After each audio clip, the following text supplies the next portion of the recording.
Still coming. Okay. All right. Good afternoon to everyone if you are in South Africa, and a good morning to Peter Freer all the way from Asheville, actually Hendersonville in North Carolina. It's morning there for you. It's morning here and it's cold. I saw when Sal sent me a picture and I saw it was like snowy white. Yesterday, but it melted off as it does down here in the south. So now it's just back to very cold and the ground's pretty clear. Okay. Well, as you can see, it's pretty hot here. I'm sitting under a fan. I yearn for those days again. It's almost your turn. Won't be long. So for everyone joining us all around the world, I know there's a lot of people joining us. Just a little bit of an introduction from my side. My name is Karen Visser. I'm one of the founders and owners of BioLink Attention Training. I run this business with my husband Dion and my own blood sister Marlies. And we've got more than 100 agencies using this wonderful technology all across the world. And as a lot of businesses have started, ours started when our oldest son was diagnosed with ADHD and autism, and there wasn't a lot of people saying that there was actually any, he's not going to amount to a lot. And what happened is we started looking at alternatives, and that is how we met Peter Freer and his wife Gwen. And they are the owners of Play Attention. But Peter, and that's why I'm so excited to have you here, because I want people to hear your story. And if you can maybe give us a little bit of background of you and how this wonderful business of yours started many years ago. Oh, wow. Yeah. Well, that'll take us back to about 1984 when I was a classroom teacher. And I got into teaching both adults. I was teaching adults in community college, and I was teaching children in grade school. And I found that they had attention problems. And in all of my training, all the way up through my master's degree, I never experienced it before. I had never seen attention problems quite like we were experiencing at that point. So I decided, having a background in computer science and programming and physics and math and science in general, I would research it and then create a program that would fix them. So I found that NASA was using neuro training to train pilots in states to stay very, very focused in states of hypoarousal, low arousal, and hyperarousal, very high arousal. Because generally, as an astronaut, it's pretty boring work. I mean, you look at a lot of gauges and you do experiments during the day. You hit hyperarousal when something goes really bad. So they wanted a peak performance state that the astronauts and pilots could maintain. I took and ran with that technology and enhanced it and received 3 patents for it. And then NASA actually invited me to speak on their behalf at the National Space Society in Washington, D.C. And that was years later. And they featured me in NASA's spinoff. But the real start of it was this little boy named John. And John was given to me because I was the only male teacher in the 5th grade at that time. And they thought, well, John is a troublemaker. He won't pay attention. He doesn't get anything done. So if we give him to this male teacher, he'll straighten it out. Well, I went back to university to talk to my professors because I didn't know what to do, really. Never really encountered that in all my training. So they said, well, put him closer to your desk so you can use proximity control, and give him an individualized education plan so you can strategically address his needs. So I did all of that. I did so much for him, and we were doing quite well. He was improving, but his parents couldn't adjust to him. They were country folk, not well educated, and they began hitting John to try to get him to behave at home. And of course, John just wasn't built that way. John had ADHD. And it wasn't working. So one day he came in and he had his head down on his desk, and I said, "Are you sick?" Because John was never had his head down. He was always high energy. And he said, no, I'm on medicine. I said, well, then you're sick. Is that right? And he said, no, I'm just on medicine. I said, what for? And he said, they say it's going to help me. And his eyes were bloodshot. He was a totally different person. It was like this little wild, energetic, really kind of had great imagination, had all of a sudden turned into a zombie of sorts. And he wasn't the same. Broke my heart. It really was moving. And at that point, I knew I had to do something. And of course, as a classroom teacher in the United States, one does not make much money. So I began to work 2 other jobs. I was working 3 jobs, 6 days a week in order to to start this project, which eventually, over the course of years, turned into Play Attention. Now, I couldn't help John because it took me, I think it was like 5 or 6 years to go through testing and get the electronics correct, get the programming correct.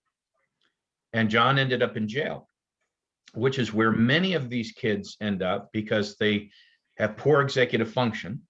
So their impulse control, emotional regulation are not functioning very well. And so we find that many of them try to self-medicate, then they end up in the criminal system. It's so sad, but it was incredibly motivating for me because I didn't want to see that any longer. I felt that we could create something that would help. And that was the start of Play Attention. Now, obviously, Play Attention is kind of the international leader in this. And we ship in 10 different languages globally. And it is the core, right? When we started all of this, I actually decided early on that neurotraining by itself was not enough. We had to synthesize it with or integrate it into cognitive training and behavioral shaping. So it has those 2 major elements in it. Because without it, neurotraining is it's all right. I mean, it does a decent job. But when you have neurocognitive training, where I'm integrating neurotechnology with cognitive training to improve executive function with a behavioral shaping program in it, it was incredibly powerful. I received 3 patents for those enhancements to it. And then obviously in just a few years ago, Tufts University School of Medicine tested it. And the results were incredibly good, published in 3 peer-reviewed journals, where we had major changes, significant changes in behavior, in executive function, in attentional control, even in academic performance. I think one of the interesting elements in that those 3 studies by Tufts, which were funded by the U.S. Department of Education, a major grant from them, is that they pitted us against just brain training, right? Because a lot of people use brain training exercises and say, well, this just makes a huge difference. And Tufts actually went into the study thinking that as well, because I went to Boston to visit with them. And they said, well, brain training is brain training. The neuro component seems to be just an added expense. And I said, well, I would disagree that if we don't know how engaged a student is in a training exercise, whether it's a brain training game or physical exercises that, say that they're going to enhance attention, those kinds of things. If we don't know how engaged they are with those, then we really don't have enough information to know if they're going to progress. However, with neurotraining, we can see their attention in real time, and we can actually force them into engagement with the activity. So if I'm giving you an exercise in discriminatory processing, working memory, short-term memory, and so forth, I know that you're in a peak level of engagement in Play Attention, right? That's the key. So I said that is a major difference between brain training. So they actually pitted us against brain training games very similar to those that you can buy online and all the apps, and then they gave us a control group that got no intervention. So all of those things that I just checked off, the significant improvements, behavior, executive function, attention, and academic performance, none of the 2 groups, the brain games group or the control group that had no intervention, they didn't get any changes. So that kind of proved my statement correct. Again, in this population, and it's been done in other studies, by the way, that brain training games by themselves do have a great effect. That creating this genre of neurocognitive training was significant. It really made improvements in the way that humans perform. And since then, we've been able to work with the nuclear power industry. I actually spoke at the International Atomic Energy Agency in Vienna. They asked me to come in and speak about what neurocognitive training was, how we could use it in there.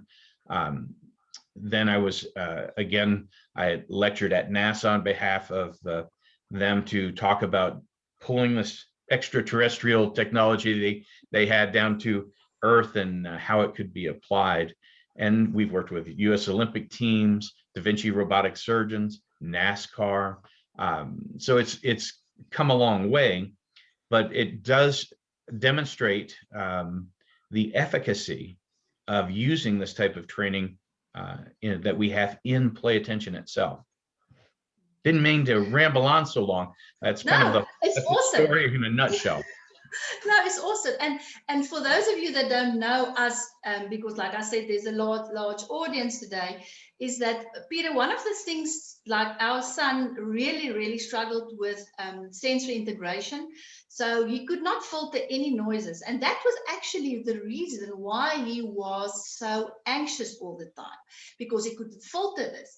And after 2 years of going to an OT, and not saying there was something wrong with their treatment, but so we didn't see any change. And then when you guys came along, and after only 6 months, I didn't have any of those troubles anymore. And it's like you said, it's that feedback, because I could help him, understand, and we could train on that. So this program has absolutely changed our lives, and our son's life as well. So it's an awesome program. I mean, it's just great. So it is so good to see, when you undertake an endeavor to start something like this as a poor school teacher, you never know, right? You have to be very naive, because people say, oh, it's really hard to do. Well, it's not only really hard, it's incredibly difficult to undertake something like this and bring it to fruition. But since we have done that, we have changed so many lives in being able to create this genre. And it was something that I did when I lectured at the International Atomic Energy Agency. I lectured on how the human brain makes change. And there are 3 critical catalysts that actually spark change. And we know what happens on the macro level, how to spark it on the macro level. And we even have a great idea of how it works on the micro level. On the macro level, we have to have 3 critical catalysts. 1, I have to have your attention. Yeah. If I don't have your attention, very little is going to change in the brain. And we see that constantly with ADHD students and students with attention difficulties unlabeled, or anyone that really does not have the ability to zone in and focus on the incoming stimuli. Then with attention, I also have to provide challenge.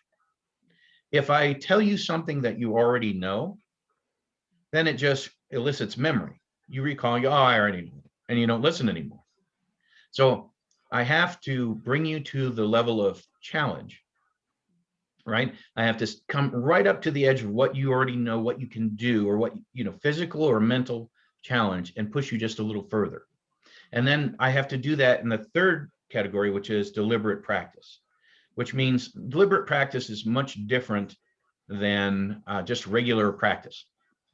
Typically human beings will practice something that they're good at over and over and over again, but they don't challenge themselves to go further than that because it's uncomfortable.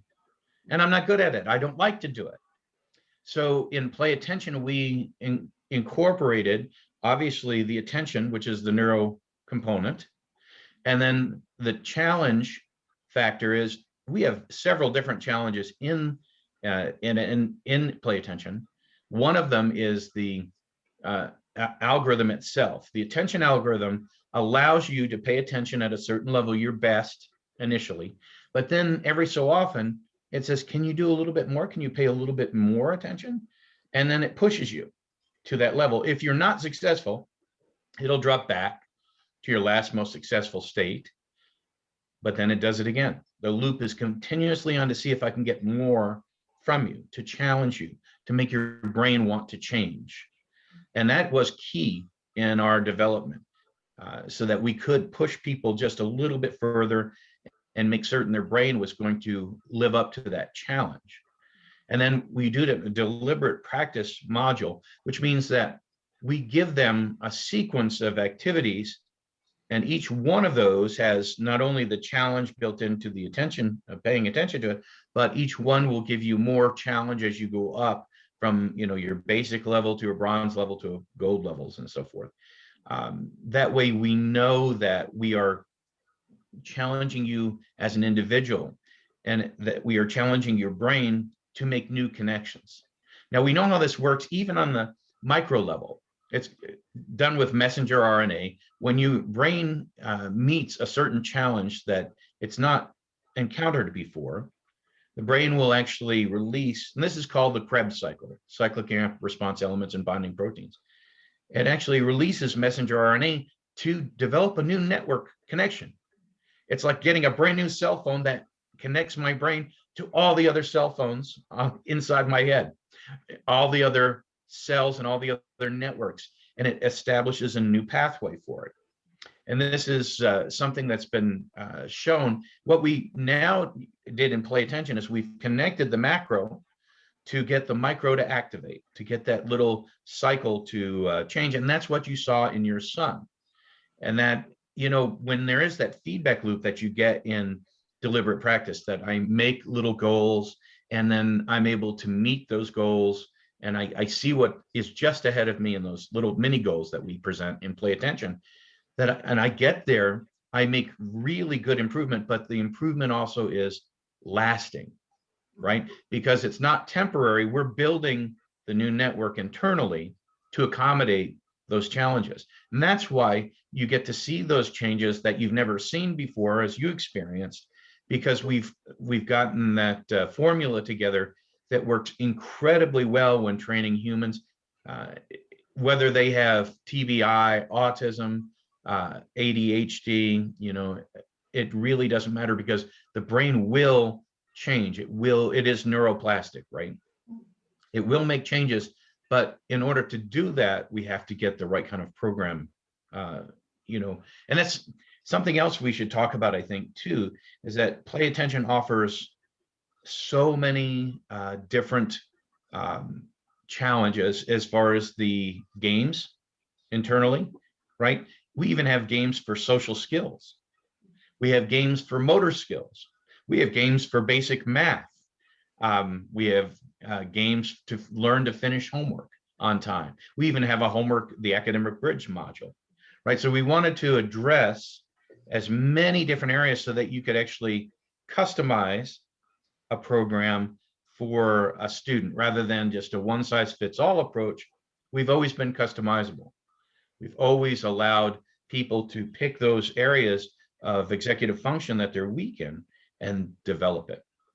Does that make sense? Is that too abstract? Absolutely. And that's one of the things, if I talk as a mom, but then also as a person that owns a business that works with people that I know how they feel, is that this program is individualized for your specific child. Because it will, after the 7 sessions, the algorithm knows this is John, and this is his skill set when we talk about processing speed or attention. And for me, that's key, because in our centers across the world, we've got children or students with different skill sets. And some of them are not just attention, like you said, sometimes it's impulse control and things like that. But what I love about this, and that anyone that's looking for a program, is that this program will be for your child exactly like you said, that first step. That's where we're going to meet you. So even if you are struggling, we've got 2 brain injury students struggling very, very hard, or you are a peak performer. We can help them all. And that's so powerful for me, because it takes you to that specific level. Absolutely. That kind of nails it. You said it more succinctly than I did. It absolutely, since we have the ability to monitor in real time their level of engagement, their ability as they come to us, then we move from there, no matter if they're a peak performer or no matter if they have TBI that we need to address. It absolutely accommodates all that. Well said. It's the teacher in me, Peter. It's very good. Okay. And I think this is the other thing that's important, because we get a lot of people who ask this, and you touched a little bit about this, but I think that we are teaching these skills and we are enhancing these skills, but now we are carrying this over into daily activities. And I mean, that's one of the big things that we do at our centers, is where we really make them understand as they are doing a comprehension test or doing any kind of worksheet. It's that feeling. And I think a lot of people don't really understand what self-regulation and mindfulness means. So if you maybe can tell us a little bit about that. Yeah, I think one of the first things that you just mentioned right there is how we transfer and generalize, right? How do we apply this, right? And how does this all work? So doing it in front of the Play Attention program is excellent, because we are teaching them a skill set. But you as the teacher, right, the coach that works with them, actually helps them transfer and generalize it. And that Play Attention creates that environment where we have the opportunity, the teachable moment, right? So we actually have the activities that help us learn how to focus in on our boring homework assignment. We have that, the academic bridge. But then we also have opportunities that where we come in with some type of executive function problem, whether it is impulse control or something like that. One of the best stories about that is when my wife was teaching and using it in the public school system. She had a little girl who was very young. She was only 5.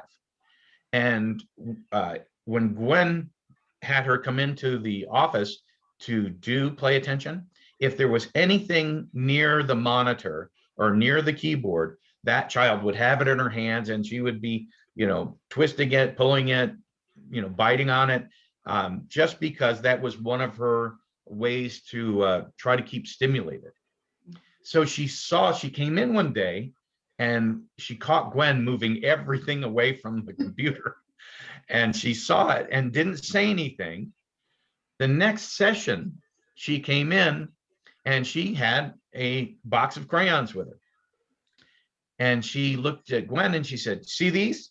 I'm going to lay them right there and I'm not going to touch them." And so it gave her, when she saw Gwen doing it, was accidental at that point, right? Because Gwen was going to basically introduce that later. But that child was so aware from using Play Attention that she knew this was problematic.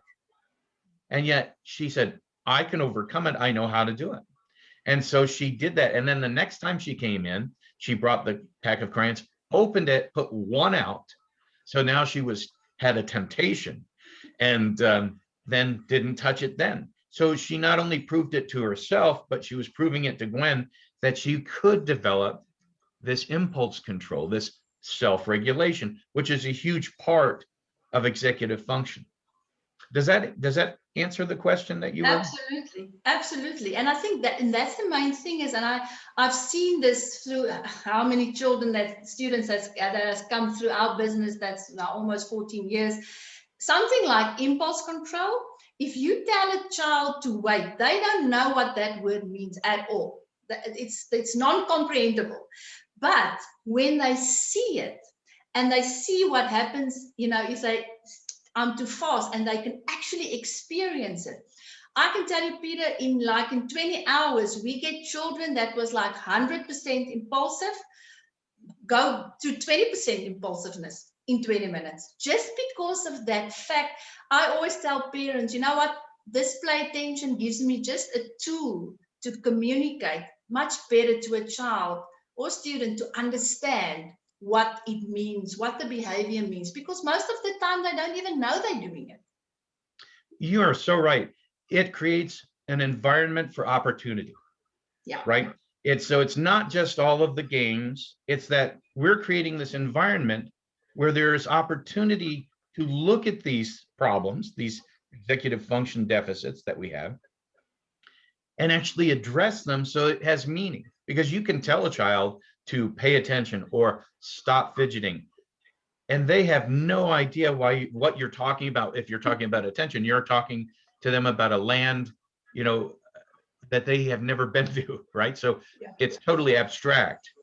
But in play attention, you've made it concrete, controllable. And then if you tell them to quit fidgeting, they're like, I don't know, you know, some of them don't know that they're even fidgeting, humming, singing, fidgeting, biting their nails, twisting their hair, whatever habit they have. Sometimes they're just totally unaware. Some of them do know, but don't know that it's causing any problems.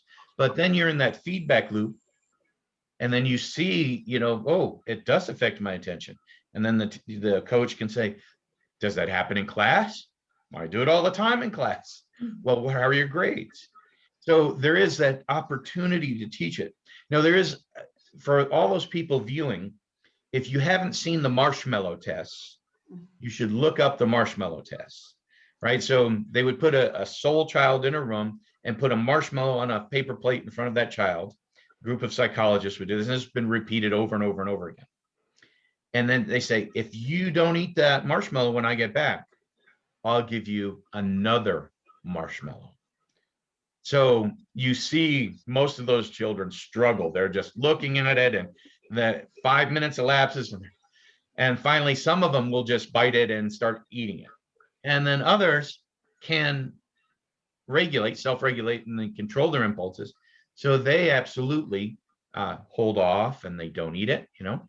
So I think that's key, in that we can give them that opportunity to learn that. And the research behind that, by the way, is those that have impulse control, have good internal balance and impulse control, are far more successful throughout school and life than those who don't have it.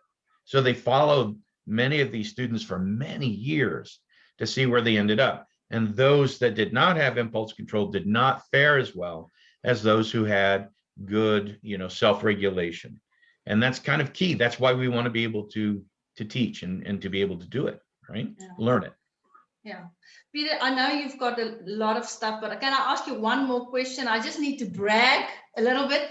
I want you to tell the people about your non-contact, the next step, what you're actually busy with in the, I think you can explain a little bit of what, because that's awesome, because it's the same technology that you are using. Absolutely. I have a headrest that we've developed, and it's called the NeuroBioMonitor. So the headrest is being used and developed for automotives right now, automobiles. So the headrest, without touching you, it can be about a foot away. It reads what your brain is doing without ever touching you. You don't even know that it's there. And with that, we can tell when you're getting too drowsy to drive, and the car can alert you. If you're trying to text and drive, and it's that, we call that load or cognitive load, we can tell you that it's dangerous to do that. It's actually more dangerous than drunk driving. And we can tell you not to do it. The car can say, hey, you're in a dangerous state. You need to focus on the road. Those kinds of things. We can even, right now, we're developing emotion algorithms. So when a person is getting enraged on the road, or let's just say right now, it says, Karen, I noticed you're stressed. And you'll hear this on the speakers in your car. I noticed you're stressed. Can I adjust your seat for you? Can I reroute so that you're more relaxed? Or could I play some soothing music for you? So that the car becomes aware of who the human being is that's driving, and then in the future, the passengers, and it can adjust for you. Kind of like if you ever watched the Iron Man movies, Iron Man has his artificial intelligence named Jarvis. That helps him, you know, your power is at 60%, sir, you know, this kind of thing. So the car becomes kind of like Jarvis, becomes your personal assistant that can do things for you that will just improve your life. And that's where we're taking, that's the future. That's where we're taking it in Freer Logic, the other company that does the non-contact or contactless neuromonitoring. That's so exciting. I'm so excited for you guys with that. It's awesome. So Peter, thank you. Marlies, she was on Facebook answering some questions. So if there's anyone, a lot of people gave us their email addresses. So we will be sending this recording out to them. But I just want to thank you. I know how busy you are, and to speak with us, it was fantastic. And I can just listen to you like forever. So thank you. Thank you for taking thank you for time. having me. It's, give everyone there my love and best wishes for this great new year that's upcoming for us all. And let's do this again.